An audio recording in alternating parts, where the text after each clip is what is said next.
সুপ্রিয় উপস্থিতি, গত বছরের জুলাই আমরা বাংলাদেশের ইতিহাসে কলম্বিতে এক ফ্যাসিবাদকে বিতাড়িত করতে সক্ষম হয়েছি। ফ্যাসিবাদ বিতাড়নের যে সংগ্রাম, আমাদের দেশের সকল শ্রেণী পেশার মানুষ প্রত্যেকে নিজ নিজ অবস্থান থেকে ভূমিকা পালন করেছে। স্কুল, কলেজ, সরকারি বিশ্ববিদ্যালয়, প্রাইভেট বিশ্ববিদ্যালয়, মেডিকেল কলেজ, প্রকৌশল বিশ্ববিদ্যালয়, আলিয়া মাদ্রাসা, কওমি মাদ্রাসা, পলিটেকনিক ইনস্টিটিউট ও ইংলিশ মিডিয়াম সহ সকল ধরনের শিক্ষা প্রতিষ্ঠানের শিক্ষার্থীরা জুলাই রাজপথে নেমে এসেছিল। শুধুমাত্র শিক্ষার্থীরাই নয়, তাদের পাশাপাশি আলেম সমাজ, শিক্ষক, কর্মকর্তা কর্মচারী, ডাক্তার, ইঞ্জিনিয়ার, ব্যবসায়ী, পরিবহন শ্রমিক, গার্মেন্টস কর্মী, মিডিয়া কর্মী, অনলাইন অ্যাক্টিভিস্ট, বিদেশে অবস্থানরত বাংলাদেশি যোদ্ধারা সহ সকল ধরনের পেশাজীবী ও শ্রমজীবী মানুষ রাজপথে নেমে এসেছিল। সর্বোপরি আল্লাহর সাহায্যে বাংলাদেশের ইতিহাসে এক অবিস্মরণীয় অভ্যুত্থান সংগঠিত হয়। জুলাইয়ের রাজপথে নামা সকল মানুষের স্বপ্ন ছিল একটি বৈষম্যহীন ও ফ্যাসিবাদ মুক্ত বাংলাদেশ গঠন। কিন্তু বাংলাদেশের রাজনৈতিক ক্রান্তিকাল যেন শেষ হচ্ছে না। মুক্তিযুদ্ধ পরবর্তী বাংলাদেশকে নানা ধরনের সংকট মোকাবেলা করতে হয়েছে। বাকশাল, সেনা শাসন, 1/11 এবং এর পরবর্তী খুনি হাসিনার ফ্যাসিবাদী শাসন ফলে 54 বছরেও দেশ কাঙ্ক্ষিত মাত্রার সমৃদ্ধি অর্জন করতে পারেনি। একটি রাষ্ট্রের উন্নতি অগ্রগতির জন্য প্রয়োজন সুশাসন, মানব সম্পদ ব্যবস্থাপনা, মানসম্পন্ন শিক্ষা ব্যবস্থা, টেকসই অর্থনীতি, অংশগ্রহণমূলক সরকার ব্যবস্থা ও রাজনৈতিক স্থিতিশীলতা। কিন্তু বাংলাদেশের দীর্ঘ সময় ধরে এগুলো অনুপস্থিত। বিশেষ করে 2009 সাল পরবর্তী 15.5 বছরে বাংলাদেশের রাজনৈতিক কাঠামোগুলোকে ধ্বংস করে দেওয়া হয়েছে। লুটপাট, অর্থ পাচার, দুর্নীতি, গুম খুনের সংস্কৃতি প্রতিষ্ঠা করা হয়েছে। হাজারো শহীদ ও আহতদের ত্যাগের বিনিময়ে অর্জিত জুলাই অভ্যুত্থানের মাধ্যমে আমরা প্রত্যাশা করেছিলাম জনমনের স্বস্তি ও নিরাপত্তা নিশ্চিত হবে। কিন্তু অভ্যুত্থানের 1 বছর অতিবাহিত হলেও সেই প্রত্যাশা এখনো কাঙ্ক্ষিতভাবে পূরণ হয়নি। ফ্যাসিবাদী ধারা রাজনীতির বিলোপ ও গঠনমূলক রাজনৈতিক ধারা চালু ও বৈষম্যহীন বাংলাদেশ গড়ার যে স্বপ্ন নিয়ে হাজারো মানুষ জীবন দিয়েছে, সে স্বপ্ন বাস্তবায়ন আরো দীর্ঘায়িত হচ্ছে বলে আমাদের কাছে প্রতীয়মান হচ্ছে। আমাদের এই উদ্বেগ নিছক কোনো বক্তৃতা বা বিবৃতি নয়, বরং এর সুনির্দিষ্ট কারণ রয়েছে।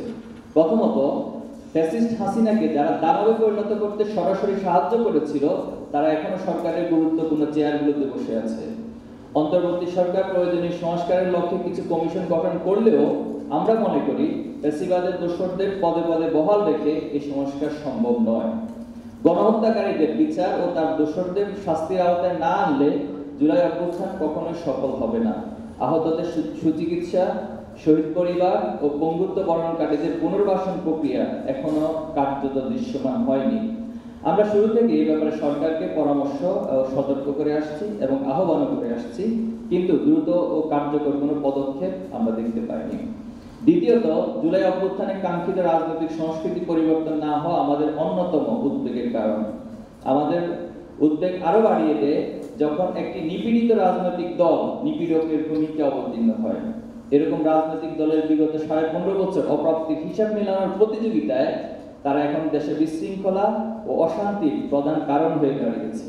চাঁদাবাজি, দখলদারি, লুটপাট, দর্শন, হত্যা, অপপ্রচার, দায় চাপানোর মতো নিকৃষ্ট রাজনীতি ও অপচেষ্টা সহ নানা ধরনের প্রশ্নবিদ্ধ কর্মকাণ্ডে জড়িয়ে পড়েছে কিছু রাজনৈতিক দলের নেতাকর্মীরা। 2006 সালের 28 অক্টোবরের লগি বৈঠক তাণ্ডব, মানুষ হত্যা এবং লাশের উপর যে নৃত্যের পৈশাচিক দৃশ্য, প্রকাশ্য দিবালোকে বিশ্বজিৎকে কুপিয়ে হত্যা করা, রাতভর নির্মম নির্যাতন করে বইয়ের শিক্ষার্থী আবরার ফাহাদকে হত্যার দগদগে স্মৃতি মানসপটে মুছতে না মুছতেই আমরা প্রত্যক্ষ করেছি পাথর মেরে কিভাবে নির্মমভাবে মানুষ হত্যা করা হয়।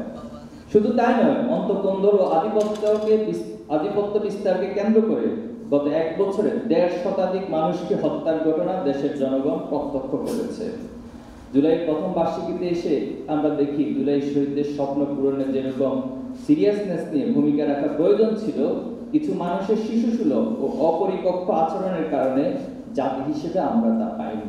সবচেয়ে হতাশার দিক হলো জুলাই আগস্টের 1 বছর অতিবাহিত হতে যাচ্ছে, কিন্তু এখনো পর্যন্ত জুলাই ঘোষণাপত্র ও জুলাই সনদ প্রকাশ করতে পারেনি। চলমান এই জুলাই মাসেই আমরা সরকারের কাছে আহ্বান জানাবো জুলাই ঘোষণাপত্র প্রকাশ করার জন্য।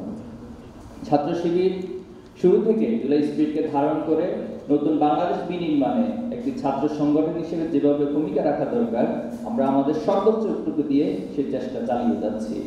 জুলাই আহতদের সুচিকিৎসা নিশ্চিতে ভূমিকা পালন, শহীদ পরিবারের পাশে দাঁড়ানো, শহীদদের কবর জিয়ারত ও দোয়া অনুষ্ঠান, জুলাই নিয়ে জনপরিসরে আলাপ জারি রাখা, জুলাইয়ের উপর স্মৃতি লিখন প্রতিযোগিতা, research conference, publication, online campaign, জুলাইয়ের উপর আলোকচিত্র প্রদর্শনী, কালচারাল ফেস্ট সহ নানাবিধ আয়োজনের মধ্য দিয়ে ছাত্র শিবির জুলাইয়ের স্পিরিটকে জাগিয়ে রাখার চেষ্টা চালিয়ে যাচ্ছে। এখন আমাদের 36 দিন ব্যাপী আয়োজন চলমান রয়েছে।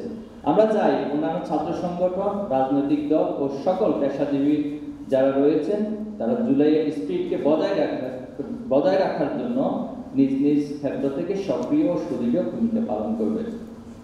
সম্মানিত উপস্থিতি, জুলাই অভ্যুত্থানের সময়কার 9 দফা দাবির অন্যতম ছিল ছাত্র রাজনীতির গুণগত পরিবর্তন ও সংস্কার।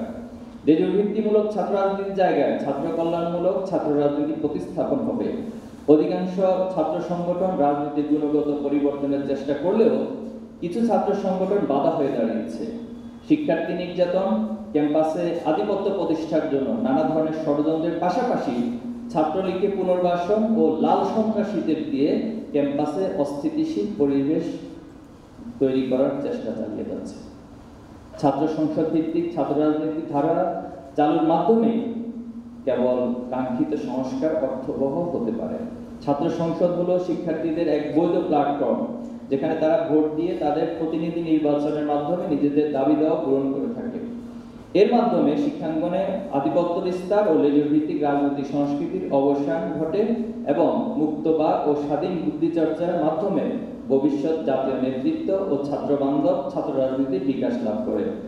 ছাত্র সংসদ নির্বাচন ছাত্র সমাজের প্রাণের দাবি, তাই আমরা আশা করি সরকারের সংশ্লিষ্ট কর্তৃপক্ষ দ্রুত সময়ের মধ্যে ছাত্র সংসদ নির্বাচনের উদ্যোগ গ্রহণ করবে। দেশের গণতান্ত্রিক ধারাকে অব্যাহত রাখতে জাতীয় নির্বাচনের কোনো বিকল্প নেই। বিগত ফ্যাসিস্ট আমলে জাতীয় রাজনীতিতে নির্বাচন সংস্থাকে ধ্বংস করে দেওয়া হয়েছিল। অন্তর্বর্তী সরকার এখন প্রধান চ্যালেঞ্জ হচ্ছে জনগণের ভোটাধিকার ফিরিয়ে দেওয়া। আমরা আশা করি গণহত্যার বিচার ও প্রয়োজনীয় সংস্কার শেষ করে সরকার নির্বাচনের দিকে অগ্রসর হবে। আমরা বিশ্বাস করি একটি নিরপেক্ষ, অংশগ্রহণমূলক ও বিশ্বাসযোগ্য নির্বাচন দেশের ভবিষ্যৎ নির্ধারণে গুরুত্বপূর্ণ ভূমিকা পালন করবে। সম্মানিত কার্যকরী পরিষদের সদস্যবৃন্দ, 1977 সালের 6 ফেব্রুয়ারি ঢাকা বিশ্ববিদ্যালয়ের কেন্দ্রীয় জামে মসজিদ থেকে বাংলাদেশ ইসলামী ছাত্র শিবির তার যাত্রা শুরু করে। প্রতিষ্ঠা লগ্ন থেকে ছাত্র শিবির বহুমুখী চ্যালেঞ্জ মোকাবেলা করে আজকের এই দিনটিতে উপনীত হয়েছে। 1982 সালের 11ই মার্চ রাজশাহী বিশ্ববিদ্যালয়ের সবুজ চত্বরে শহীদ সাব্বির ভাইয়ের জীবনদানের মধ্য দিয়ে যে শাহাদাতের মিছিল শুরু হয়েছে তা আজও থামেনি। আমাদের অসংখ্য ভাই আহত, পঙ্গু ও গুম হয়েছেন। এই জুলুমের একমাত্র কারণ আমরা এক আল্লাহর প্রতি ঈমান এনেছি। আমরা এই জমিনে আল্লাহর দ্বীনকে প্রতিষ্ঠা করতে চাই। মহান আল্লাহ তাআলা তার পবিত্র কোরআনে বলেছেন, ওয়ামা নাকামু মিনহুম ইল্লা আন ইউমিনু বিল্লাহিল আজিজিল হামিদ। অর্থাৎ আর তারা তাদেরকে নির্যাতন করেছিল শুধুমাত্র এই কারণে যে তারা মহাপরাক্রমশালী প্রশংসিত এক আল্লাহর প্রতি ঈমান এনেছিল। আমাদের ভাইয়েরা ঈমানের দাবি পূরণে কাজ করতে গিয়ে জালিমদের বহুবিধ জুলুম ও নির্যাতনের শিকার হয়েছে। তবে এত জুলুম ও নির্যাতনের পরেও ছাত্র শিবির কখনো তার আদর্শ থেকে বিচ্যুত হয়নি, কখনো ধৈর্য হারা হয়নি। সম্প্রতি আমরা লক্ষ্য করছি কিছু ব্যক্তি ও দল নেতিবাচক কোনো কিছু ঘটলে কোনোরূপ বিচার ছাড়াই ছাত্র শিবিরের উপর দায় চাপিয়ে দেওয়ার অপচেষ্টা চালায়। ফ্যাসিবাদী আমলের মতো ছাত্র শিবির নেতাকর্মীদের রক্ত প্রবাহিত করার হুমকি দেওয়া হচ্ছে। একটা শিবির ধরে জবাই করার মতো নির্মম, জাহেলি এবং হিংস্র স্লোগানও দিতে কোনো দলের নেতাকর্মীদেরকে আমরা দেখছি। ছাত্র শিবিরকে বিমানবীকরণ করার এক নির্মম প্রচেষ্টা চালানো হচ্ছে। এই প্রেক্ষিতে আমরা দৃঢ়তার সাথে বলতে চাই, ফ্যাসিস্ট হাসিনার জুলুমশাহী ছাত্র শিবিরের সাথে অমানবিক ও অনৈতিক আচরণ করে যে পরিণতির মুখোমুখি হয়েছে তা থেকে শিক্ষা গ্রহণ করুন। অপপ্রচার চালিয়ে, হুমকি দিয়ে, ষড়যন্ত্র করে ইসলামের আদর্শকে কখনো দমিয়ে দেওয়া যায় না। বরং যারা এর হীন কাজে লিপ্ত তারা নিজেরাই একটা সময় ইতিহাসের আস্থা করে নিক্ষিপ্ত হয়। হাসিনার ফ্যাসিবাদের যাতা করলে ছাত্র শিবির নিশ্চিহ্ন হয়নি, বরং আরো শক্তিশালী হয়ে হাসিনা পতনের আন্দোলনে বাংলাদেশের মানুষের পাশে থেকে ঐতিহাসিক ভূমিকা পালন করেছে। সুতরাং কেউ নতুন করে হাসিনা হয়ে ওঠা অথবা ফ্যাসিস্ট হয়ে ওঠার চেষ্টা করলেও ছাত্র শিবিরের কিছুই করতে পারবে না ইনশাআল্লাহ, বরং তারাই ইতিহাসের আস্থা করে নিক্ষিপ্ত হবে। জুলাইয়ের শহীদরা একটি নতুন বাংলাদেশের স্বপ্ন নিয়ে জীবন দিয়েছেন। আমরা শহীদদের স্বপ্ন পূরণে নতুন সামাজিক, রাজনৈতিক, সাংস্কৃতিক ও অর্থনৈতিক ধারা চর্চা করার জন্য সবার প্রতি উদাত্ত আহ্বান জানাচ্ছি। আমরা দেখতে পাচ্ছি রাজনৈতিক দলগুলোর সাথে জাতীয় ঐক্যমত্য কমিশনের ধারাবাহিক মিটিং হচ্ছে।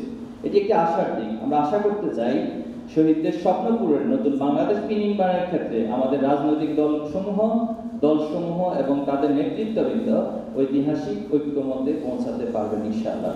সম্মানিত কার্যকরী পরিষদের সদস্য ভাইয়েরা, সমৃদ্ধ বাংলাদেশ গড়ার লক্ষ্যে সৎ, দক্ষ ও দেশপ্রেমিক নাগরিক তৈরির যে ভিশন নিয়ে আমরা যাত্রা শুরু করেছি, সংগঠনের সর্বোচ্চ নীতি নির্ধারণের ফোরামের সদস্য হিসেবে জুলাই স্পিরিটকে ধারণ করে এই ভিশন বাস্তবায়নের অগ্রণী ভূমিকা পালন করবেন বলে আমি আপনাদের প্রতি প্রত্যাশা রাখছি। মনে রাখতে হবে, আমাদের পিছনে ফেরার কোনো পথ নেই। বাংলাদেশকে নতুন করে গড়ার লক্ষ্যে আমাদেরকে সাহসের সাথে স্থির পদে সামনের দিকে এগিয়ে যেতেই হবে ইনশাআল্লাহ। আমরা জানি দীর্ঘ 3.5 দশক ধরে বাংলাদেশ শিক্ষাঙ্গনগুলোতে গণতান্ত্রিক চর্চা নেই। আজও মাদ্রাসা শিক্ষা ব্যবস্থার প্রতি বৈষম্য দূর হয়নি। আজও দেশে বিশ্ববিদ্যালয়গুলো ওয়ার্ল্ড র্যাঙ্কিংয়ে শীর্ষস্থানে যাওয়ার মতো অবস্থানে নেই। সুতরাং আমাদের নিশ্চিত সময় যাপনের কোনো সুযোগ নেই। বাংলাদেশ শিক্ষা ব্যবস্থাকে একটি উন্নত এবং আন্তর্জাতিক মানের উন্নত শিক্ষা ব্যবস্থা প্রণয়ন এবং বাস্তবায়নের জন্য বৈষম্য মুক্ত ও অংশগ্রহণমূলক শিক্ষা পদ্ধতি প্রতিষ্ঠার জন্য আমাদেরকে জোরালো ভূমিকা পালন করতে হবে। আজকের এই অধিবেশন থেকে আমরা সরকারের প্রতি কিছু দাবি জানাতে চাই। 1. অবিলম্বে দেশের শিক্ষা প্রতিষ্ঠানগুলোতে ছাত্র সংসদ নির্বাচন দিতে হবে। দেশের সবগুলো উচ্চশিক্ষা প্রতিষ্ঠানে অতিসত্বর আবাসন সংকট নিরসন করতে হবে। দেশের মাদ্রাসা শিক্ষা ব্যবস্থার প্রতি, বিশেষত ইবতেদায়ী মাদ্রাসার প্রতি বৈষম্য দূর করতে হবে। আলিয়া মাদ্রাসা সমূহে ব্যবসা শিক্ষার বিভাগ চালু করতে হবে। 4. শিক্ষায় বাজেট বরাদ্দ ও গবেষণা খাতে বাজেটের বরাদ্দ বাড়াতে হবে। 5. শিক্ষাঙ্গনে যে কোনো ধরনের সন্ত্রাস ফিরে আসার পথ রুদ্ধ করতে হবে। 6. আমরা জোরালোভাবে দাবি করছি 36 জুলাইয়ের মধ্যে জুলাই ঘোষণাপত্র প্রদান করতে হবে, যেখানে জুলাই আন্দোলনের শহীদ, আহত, পঙ্গুত্ব বরণকারী ও জুলাই আন্দোলনে অংশগ্রহণকারী সকল পক্ষের স্বীকৃতি প্রদান করতে হবে। ফ্যাসিবাদী গোষ্ঠী কর্তৃক সংগঠিত পল্টন ট্রাজেডি, পিলখানা হত্যাকাণ্ড, শাপলা গণহত্যা, গুম, অবৈধ নির্বাচন সহ সকল অপরাধমূলক কর্মকাণ্ড সেখানে তুলে ধরতে হবে। দেশের সঠিক ইতিহাস ও সংস্কৃতিকে ধারণ করে নতুন বাংলাদেশ গড়ার অঙ্গীকার ব্যক্ত করতে হবে। 7. প্রয়োজনীয় রাষ্ট্রীয় কাঠামো সংস্কার ও জনমনের শান্তি ও স্বস্তি ফিরিয়ে আনতে আইন শৃঙ্খলা পরিস্থিতি জোরদার করতে হবে। 8. জুলাই গণহত্যা সহ সকল অপকর্ম, গুম, খুন, দুর্নীতির বিচার নিশ্চিত করতে হবে। 9. একটি দক্ষ ও নৈতিকতা সমৃদ্ধ জাতি গঠনে আধুনিক ও আদর্শিক শিক্ষা ব্যবস্থা প্রণয়ন করতে হবে। 10. জুলাই অভ্যুত্থানকে বিপ্লবে রূপান্তর করতে এই সরকারকে একটি বিপ্লবী সরকারের ভূমিকায় অবতীর্ণ হতে হবে। আপনাদের সকল ধরনের ইতিবাচক কাজে ছাত্র শিবির পাশে থাকবে, আর কোনো ধরনের জুলাই স্পিরিট বিরোধী কাজ করলে ছাত্র শিবির সেটার প্রতিবাদ এবং তার বিরুদ্ধে অবস্থান নেবে ইনশাআল্লাহ। প্রাণপ্রিয় ভাইরা, কেন্দ্রীয় কার্যকরী পরিষদের শপথ একটি পবিত্র আমানত। এই দায়িত্ব পালনের পথে ব্যক্তি হিসেবে নিজেকে যোগ্যতা সম্পন্ন করে গড়ে তোলা অন্যতম দায়িত্ব। পরিশুদ্ধ আমল, আত্মশুদ্ধি, চিন্তার গভীরতা, প্রজ্ঞা ও রাজনৈতিক দূরদৃষ্টি, দক্ষ সংগঠক ও আল্লাহর খাঁটি গোলাম হওয়ার জন্য সর্বোচ্চ প্রচেষ্টা আমাদেরকে চালাতে হবে এবং কার্যকরী পরিষদের সদস্যদের সমৃদ্ধশালী দেশ গঠন ও আদর্শিক নাগরিক তৈরিতেও অঙ্গীকারবদ্ধ থাকতে হবে। ইসলামী ছাত্র শিবিরের সংবিধানে কার্যকরী পরিষদের সদস্যদের দায়িত্ব কর্তব্য সম্পর্কে বর্ণিত হয়েছে। আমি আপনাদেরকে সংবিধানের 22 নং ধারা স্মরণ করিয়ে দিয়ে সেই কর্তব্যগুলোকে স্মরণ করিয়ে দিচ্ছি। এখানে বলা হয়েছে, সামগ্রিকভাবে কার্যকরী পরিষদের ও ব্যক্তিগতভাবে সদস্যদের দায়িত্ব হচ্ছে নিজেদের তত্ত্বাবধান, কেন্দ্রীয় সভাপতির তত্ত্বাবধান, সংগঠনের ইসলামী নীতির অনুসৃতির তত্ত্বাবধান, সংগঠনের কর্মসূচি বাস্তবায়নের তত্ত্বাবধান ও পর্যবেক্ষণ, সংবিধান অনুসৃতির তত্ত্বাবধান, সংগঠনের যে কোনো ত্রুটি দূরীকরণ, সংগঠনের সামগ্রিক কাজের মৌলিক পরিকল্পনা প্রণয়ন, কেন্দ্রীয় সভাপতিকে পরামর্শ দান, নিঃসংকোচে মত প্রকাশ ও কার্যকরী পরিষদের অধিবেশনে নিয়মিত যোগদান অথবা অভিমত প্রেরণ। কার্যকরী পরিষদের এই সাধারণ অধিবেশন যেহেতু সংগঠন সংক্রান্ত অনেকগুলো গুরুত্বপূর্ণ বিষয়ে সিদ্ধান্ত গৃহীত হবে, তাই আমি পুরো অধিবেশন জুড়ে সবাইকে স্বতঃস্ফূর্ত থাকা এবং নিঃসংকোচে মত প্রকাশ করার জন্য অনুরোধ করছি। আমাদের এবার অধিবেশনে 10 জন কার্যকরী পরিষদের সদস্য ভাইয়ের ছাত্র জীবন শেষ হচ্ছে। দীর্ঘ সাংগঠনিক জীবনে ভাইয়েরা ইসলামী আন্দোলনের কাজে যে সময় দিয়েছেন, আল্লাহ